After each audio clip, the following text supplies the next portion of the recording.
では、次の辞書に入らせていただきます。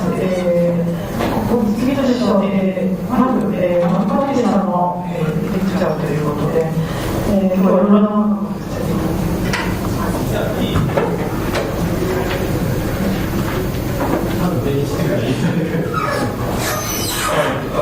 Well, first of all, I'm very glad to be here at GSSA. It's my first talk, and I've been supporting and talking with Mr. Osaka about this project. I think it's wonderful. So, thank you for having me. Today, after discussion with my colleague, we thought we'd be interested to present two pieces. Now, those two pieces have some sort of relations that I will briefly comment.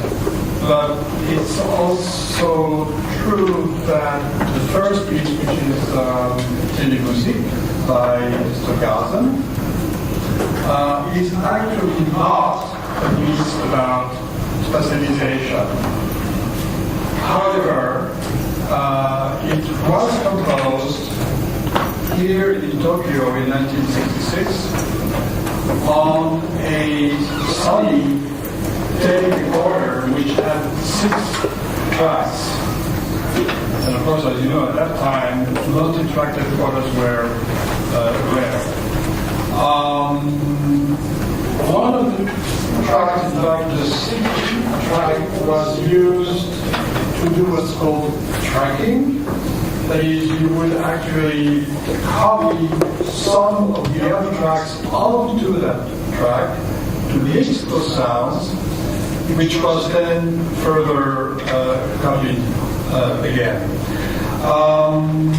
Which results in a piece which was realized on 5 tracks. Because I specialized in musicology of electroacoustic music, I was interested to find, recently in fact, those 5 tracks. It's very unusual to be able to listen to those tracks. The reason is that Stockhausen himself, in the score, writes that the piece should be played in stereo or even in mono, because they were the 60s. So it's usually played in stereo. It's never played in multi-channel situation. So recently I was teaching in Berlin.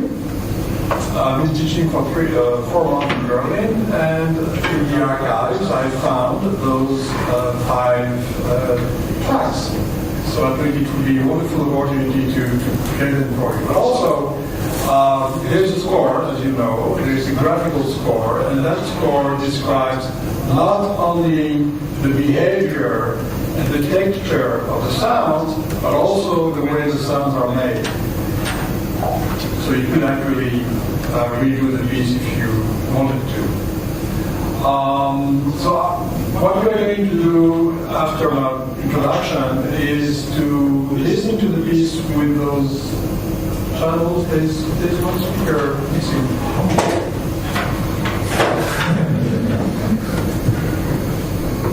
Okay, one speaker is coming. So we have 1, 2, 3, 4, 5 speakers around like this. And we'll see the score on the screen.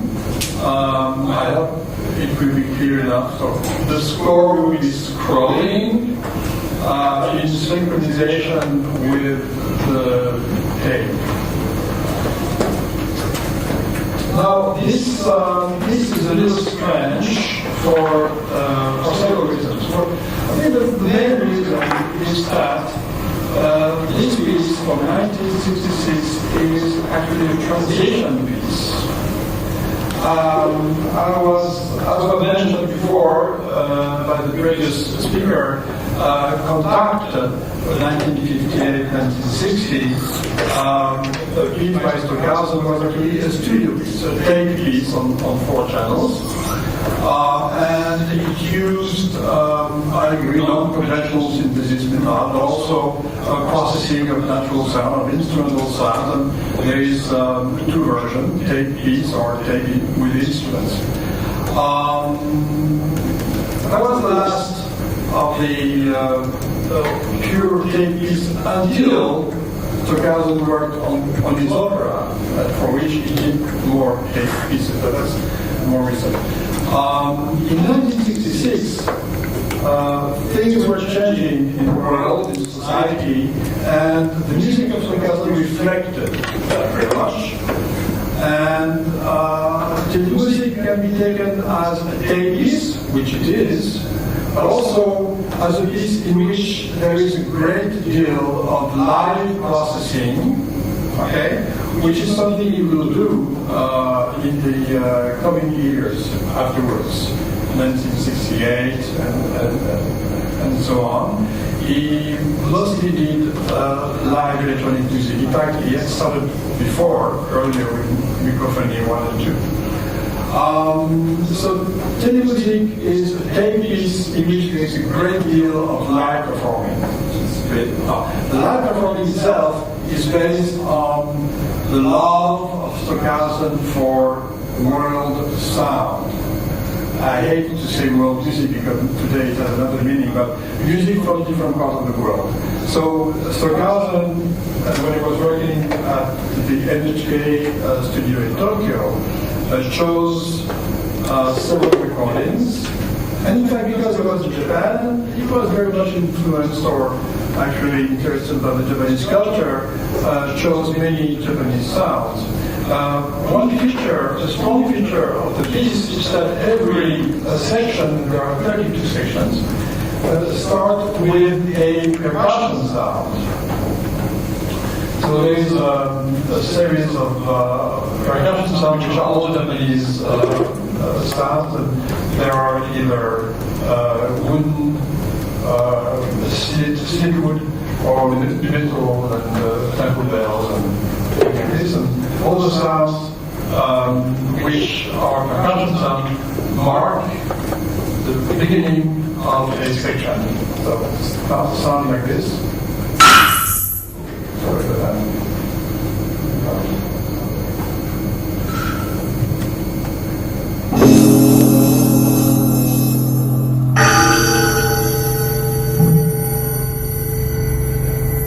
And so on. And let's see, now this is a strong feature, but it's not the most interesting feature. Another interesting aspect of the score is the fact that it's entirely notated in terms of the way the piece is done. So there is actually a catalog of processing devices used in the studio, which you can find later on in the score, with what we call today patches, in reference to the Maxim SP or PD, only 5 or music sound, and so on. But one interesting aspect of the sound is that there is a structure of duration, and the duration follow the sounds, the percussion sounds, but also those durations are based on the Fibonacci series. And this is the link with the other piece I'm going to play afterwards, which is a piece by John Charling. It's totally different method, totally different period, totally different style. The structure of duration is then based on the Fibonacci series. Of course, as you know, one interesting aspect of the Fibonacci series is that there is a relation between each subsequent number, which is the golden ratio. So if you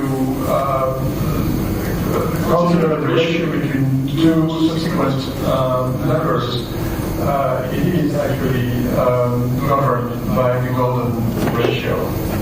So if you multiply, this is not in general terms because it's not exactly precise, but it's close enough. So if you multiply any number by the golden ratio, which is 1.618, you obtain the next number in the Fibonacci series. So this is interesting because the junction list that we hear is also governed by the same method. So this is a chart of the 32 sections with its the duration of the sections according to the percussions. This is another chart in which you see each percussion, like Ku, Bokusho, Mokyo, Lin, Keisu, and Kane.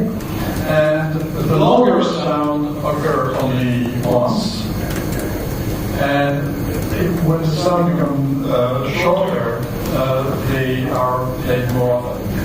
And this is a structure that will be used afterwards in a very successful computer music piece by the British composer Jonathan Harvey, composed in 1980 at the IRCAM in Paris. The piece is called Mortuos Blanco, Vivos Voco. I pitied the dead, and I called the living. I called the living to prayers. It's a piece for tape piece for 8 channels, based on the voice of a child, as in Stockhausen's Gesang-Junge, a bell, and that's it. Bell and voice. And every section, there are 8 sections, start with percussion. So it's in reference to Stockhausen usually. So it's a very interesting piece. So I'm not going to comment much further. This is another chart which shows the same basically. Okay. One more thing is that Stockhausen himself described how the 5 channels should be mixed down to 2. So this is the way he does it. So we will hear 3 here. Okay. That will be the center in the stereo space. 4 and 2. So that's somewhere in between. It's not on the extreme sides in the stereo space. And 1 in the back and 5 in the back. Okay.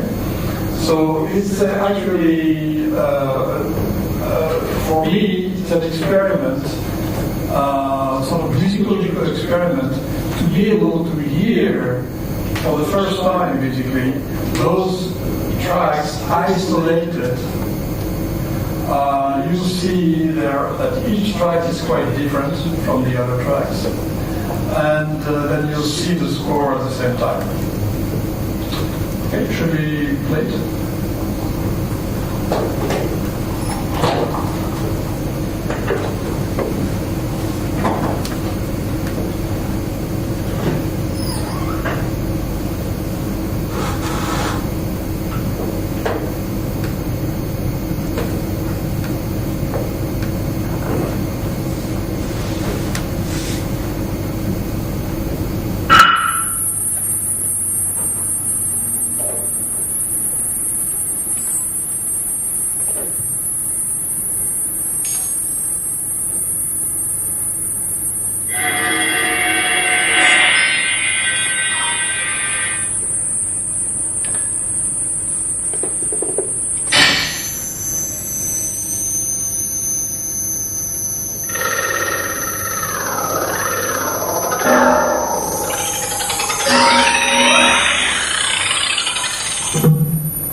very interesting piece, and also a very important piece for the history of 20th century music in general, but also, of course, of acoustic music within the development and the different periods of that music. This piece actually is both influential but also a transition to a new style. So for me as a musicological experiment, there was really a discovery to be able to relate all the different tracks to the different states of the score. Now the next piece that I'd like to play is related because It's a piece which is also influenced on the same principle of golden ratio. It's the piece by John Charlie, and the piece is called Stria. Now, the piece is very particular because it has a strange history, actually.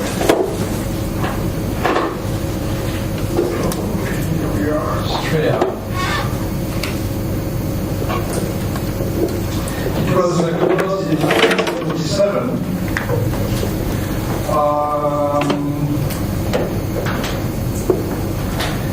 and that time, so it's 10 years after the Stockhausen piece. At that time, Charlie, who had been working for 10 years at Stanford, was actually fired because he had no more jobs. But at the same time, he had managed to commission a new computer for music, actually a digital synthesizer, and the person who designed it is Peter Samson.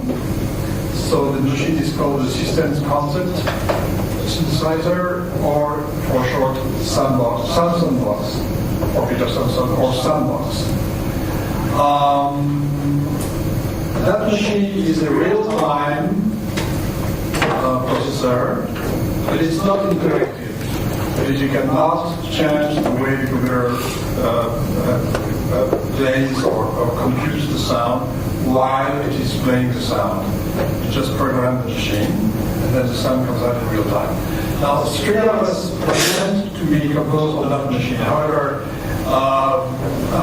at that time, the machine was not ready.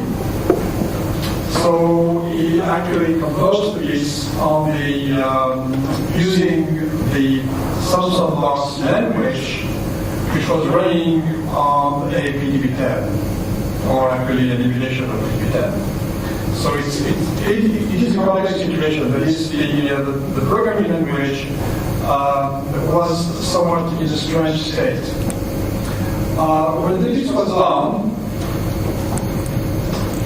it used the technical properties of the machine, which was a standing rate of 25.6 kilohertz, so pretty low.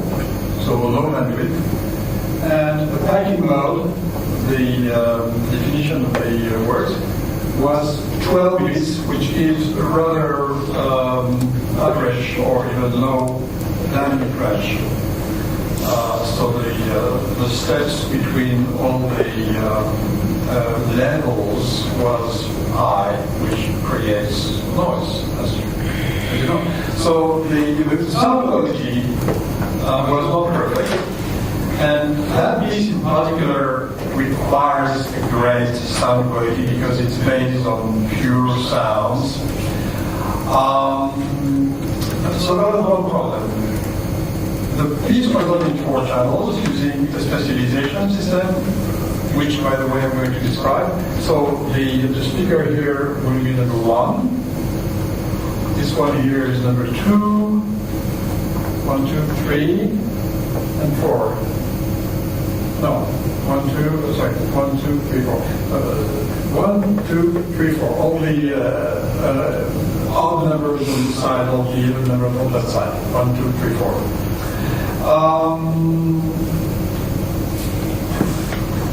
The CD was released in the 80s on Vertigo, and a musicologist by the name of Lara Zatra, she's from Italy, and actually she did her PhD with me, found out that there was a problem in the recording.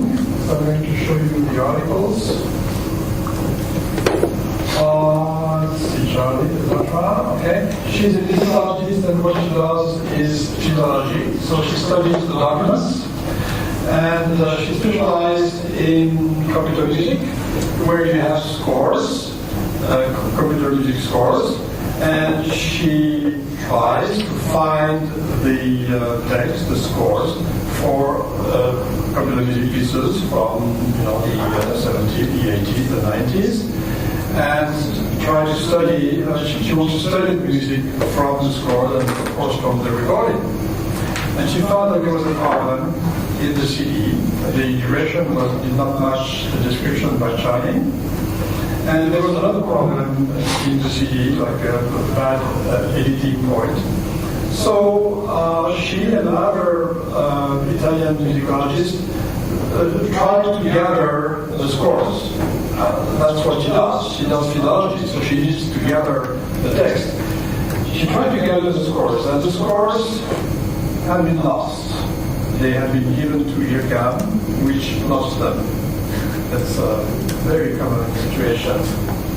And furthermore, even if you find the scores, there is no guarantee that the score you find do match the final recording of the piece. That's another problem. That is finding the proper, the right sources is complicated. So John Channing was alerted, and he also tried to find in his notes the data. And at that time, a couple of young researchers in France who worked independently, one from the other, decided to re-synthesize the piece. So they wrote to John Channing, asking him to send the score, and John Channing said, well, yes, but I don't have them. And finally, after some back and forth like this for a while, between the Italian researchers and the French researchers, the score was rebuilt. The score was rebuilt, and the language, of course, was not running on any new system, so it had to be transcribed to new languages.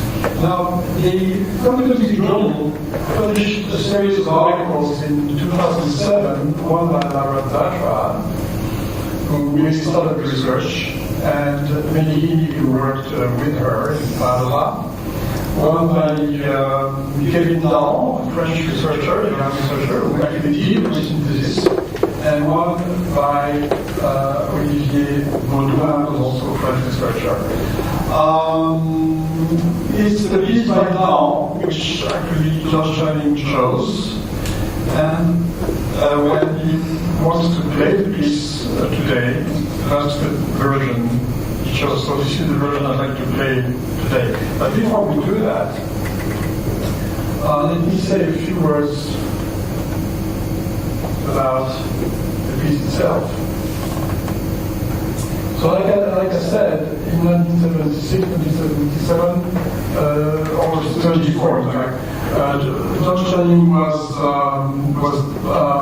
out of Stanford, there was 74, and thanks to Ligeti, he got a grant to work in Berlin for 1 year, TAE grant, and this is where he became interested in the golden ratio.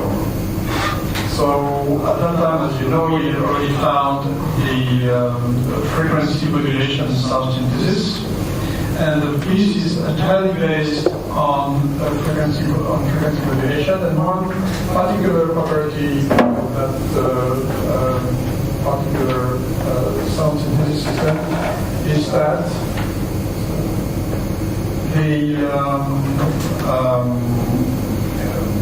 all the partials, the sidebands, which are generated by frequency modulation, have a special property if the ratio between the carrier and the modulating frequency are in a golden ratio relation. All the sidebands retain that relation. So the golden mean of the golden ratio spreads all across the spectrum.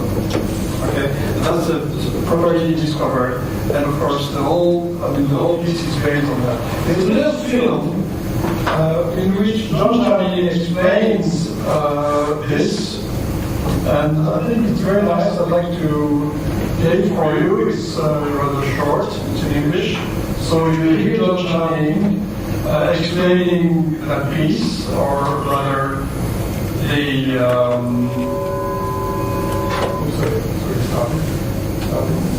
the ratio of carrier to modulating frequency, and then we'll hear the piece.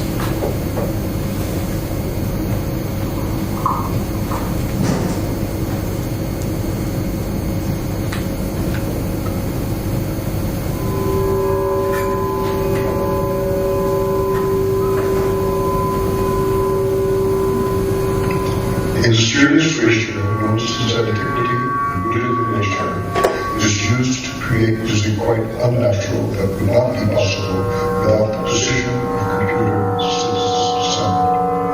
Both the structure and the sounds themselves, in harmonic recording, and the division of the pitch space through which they are revealed are determined by the word session.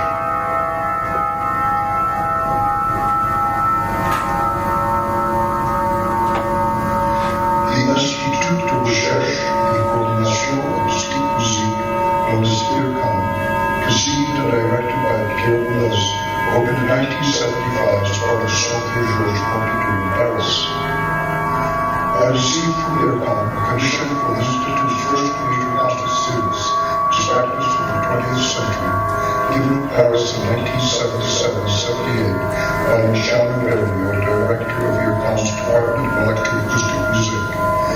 Following 5 years of planning, this trio was realized during the summer and autumn of 1977 at Stanford University's Center for Computer Research in Music and Acoustics, known as CARMA, or CCRMA. Computer music at Stanford began in 1964 and shared a computer system with the Artificial Intelligence Laboratory, directed by John McCarthy and Les Ernest. The trio was premiered the 13th of October 1977 in the Grand Salle of Centre Georges Pompidou. The work is based on the unique possibilities of computer synthesis of precise control over the spectral components or partials of a sound.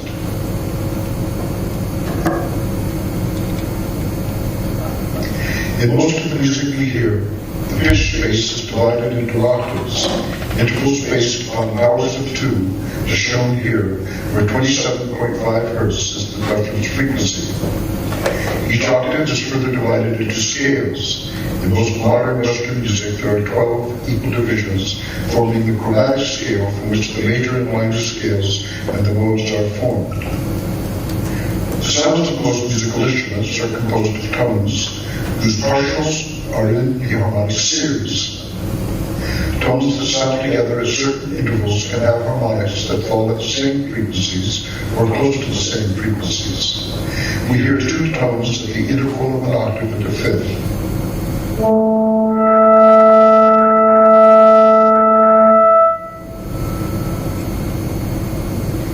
In this case, all of the harmonics of the second tone belong to the same set of harmonics as the first tone. Much of the richness of Western harmony is based upon the tension and resolution that results from the acoustic interaction of the harmonic partials of the musical instruments and the scale tones from which the harmonies are formed.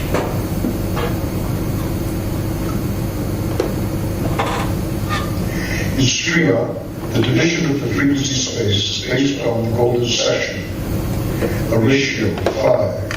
The golden session, which was known in antiquity and is found widely in nature and human constructions. The golden session is closely related to the Fibonacci sequence. Any number of the Fibonacci sequence is equal to the sum of the previous 2 numbers. For example, the number 21 is formed by the sum of 8 and 13.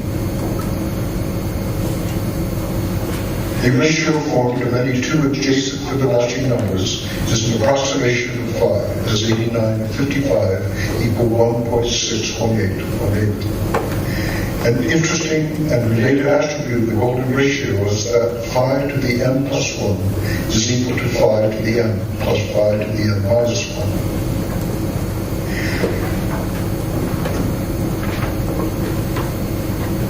In Stria, powers of 5 are used as the basis of the major divisions of the pitch space, with 1000 Hz as the reference frequency rather than 27.5 Hz.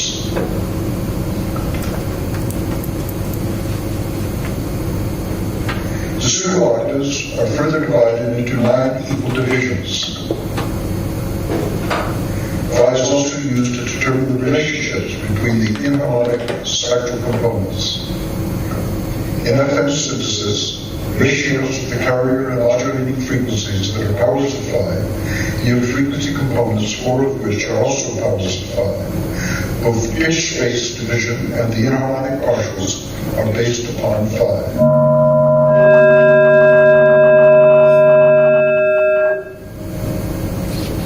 The 2 tones at an interval of a pseudo-octave have inharmonic partials that have common frequencies.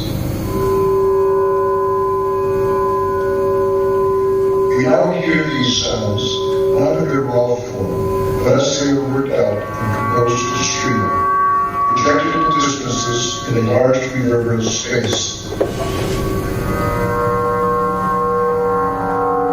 This unusual application of the vocal section phi yields a certain transparency and order in what would normally be considered timeless sounds.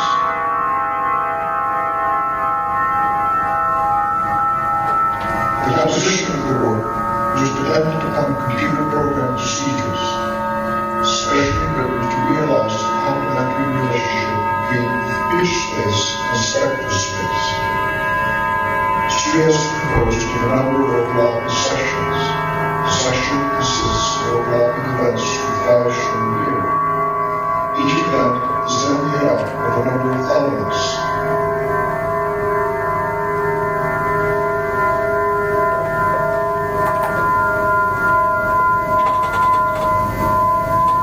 An element is synthesized using FM synthesis such that the modulation index progresses from 0 to a small value, for example 2, and finally back to 0.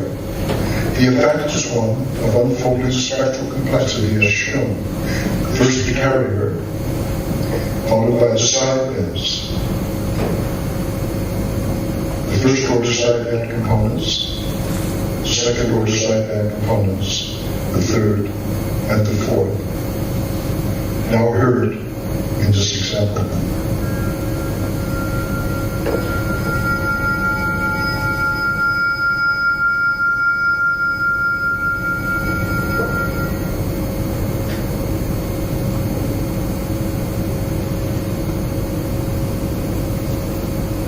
In addition, the procedures can be recursive, allowing musical events which they describe to include themselves in compressed form, as in the fractal geometries of Mandelbrot. We see 9 elements in the second event of this section, and then the self-similar embedded event shown in white.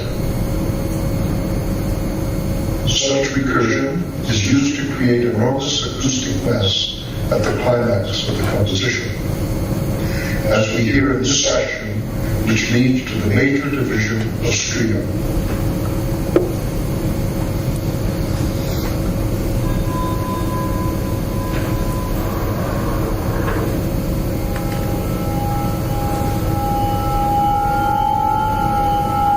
The unfolding elements shown are a simple approximation of the sounds that we hear.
densities ordered by ratios of the golden section in both time and frequency.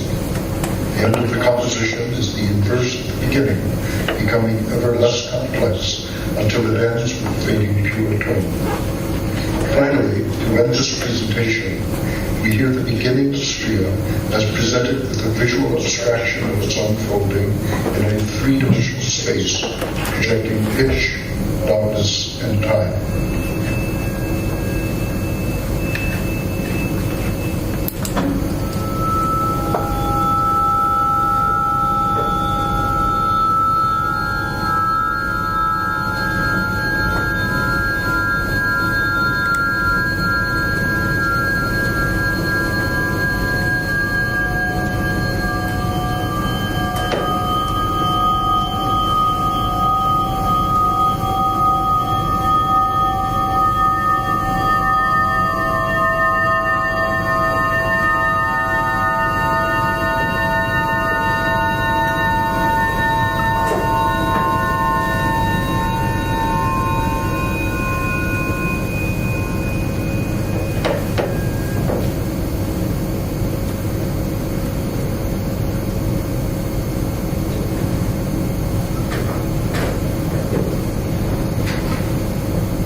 I apologize if I missed something you already mentioned.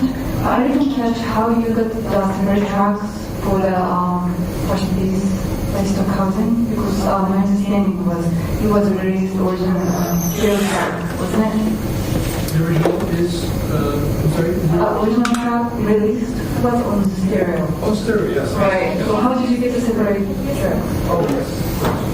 Okay, yes indeed, in the score itself, Stockhausen claims that the piece should be played in stereo, and even did a mono version. He never said it would be played in 4 or 5 channels. Okay. In fact, the one point in the piece, if you not it, but one point in the piece there is even 6 channels, which combine together.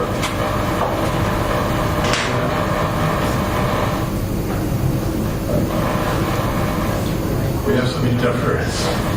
Okay, so you're right. The piece should not be played in 5 channels, not in concert. Okay, so this is not a concert. It's a meeting. So even though the piece is played in stereo in concert, there are actually 5 channels. And they come directly from the NHK studio. That is, Stockhausen brought them back with him to Germany. So that's how you got them? How did I get them? Yeah. Because I look for them. That's part of my job. But sometimes I look for something and I can't find them. But at least I ask people. So I knew those tapes must have existed somewhere. And as you know, the Cologne studio is now closed. And everything is packed and in archives. So it's very hard to access the material there. But the studio in Berlin at the Technical University is actually a very old studio, and it was a very powerful studio in Germany, maybe not as powerful as Cologne, but quite powerful nevertheless, and they have actually quite interesting archives. So I did find those 5 channels in Berlin, in the Technical University archives. They don't have a musicology department anymore. They have what's called an audio communication department, and that's where they were.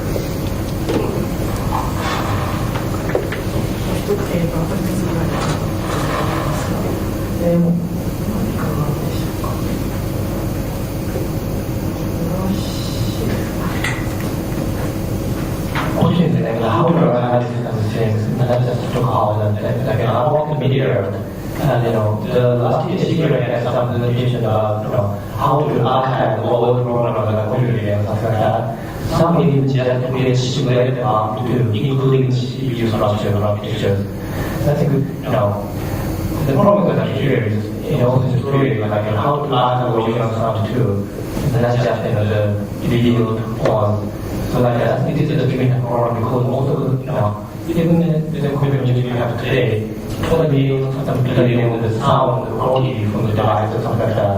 So the problem is that you cannot be dealing with all things just one video. So that's the approach that's going to figure out just emulate everything by computers.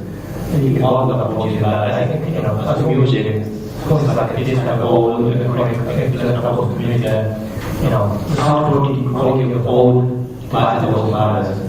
So actually I'm interested in how people are doing constantly this kind of archiving issues, not just about the when the constantly happen, but also about how we can improve the actual pieces in the same format, the same sound quality.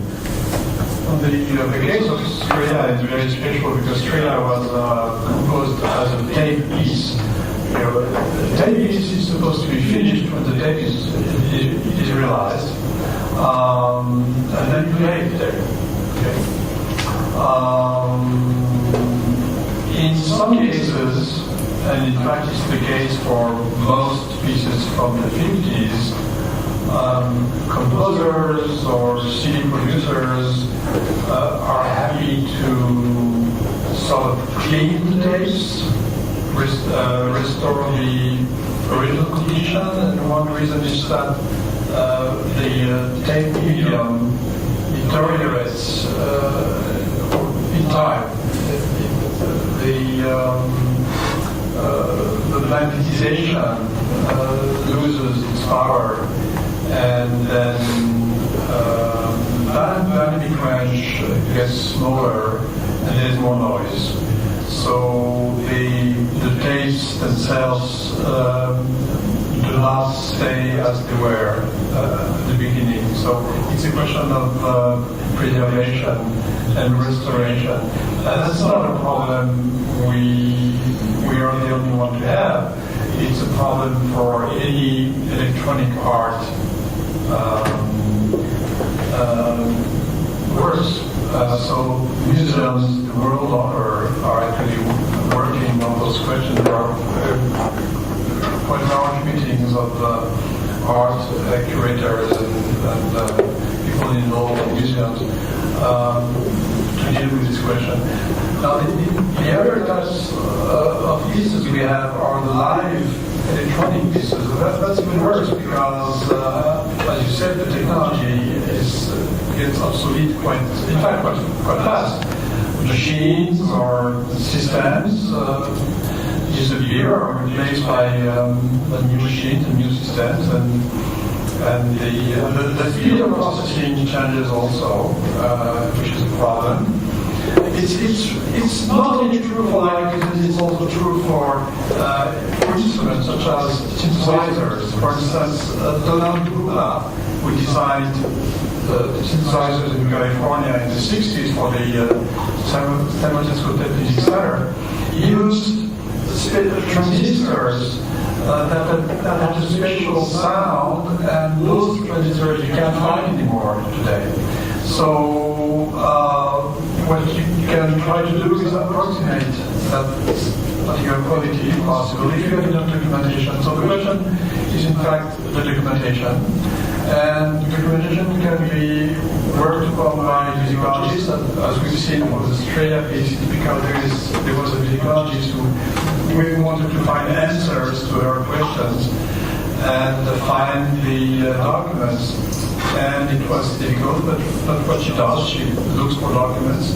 And sometimes institutions or places or music research centers, music creation centers, keep those things, and they don't keep them forever. So eventually they should be housed in libraries. And what we are trying to do also here is document somehow these things, but it's a difficult situation. Music with technology is full of those problems, and there is not a simple answer to this question. ドライブでインターディス系のことに来たので、ちょっと次のセッションに移りたいと思います。Thank you much for waiting.